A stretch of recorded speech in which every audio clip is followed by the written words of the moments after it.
Hi everyone, I am Dr. Archana Singh. I work at CSR Institute of Genomics and Integrative Biology, New Delhi, India.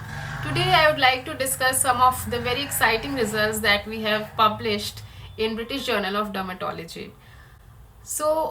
This work actually talks about vitiligo and how, despite the loss of melanin, which is known to protect us from UV mediated damage, so how vitiligo patients, despite the loss of melanin, they are actually protected from higher incidence of skin cancer.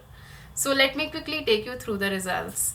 So we have taken 5 samples, non-lesional and lesional epidermis from 5 vitiligo patients and done a thorough microRNA profiling. So microRNAs are nothing but very small RNA of around 22 nucleotides, and we have profiled all the miRNAs in the lesional and non-lesional skin.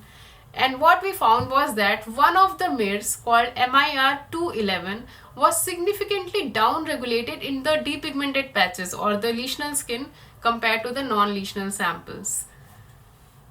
So what we have found out in this paper is that in normal condition, this MIR211 is actually very highly expressed, and because of its higher expression, it suppresses its target gene called sirtuin-1, and therefore the sirtuin-1 protein is also expressed in low amounts, and therefore what is also known and we have also found is that sirtuin-1 is the critical protein which protects the cells from UV mediated DNA damage. However, what happens in vitiligo is that there is a long non-coding RNA molecule called MALAT1, and this MALAT1 actually also has a binding site for the MIR211.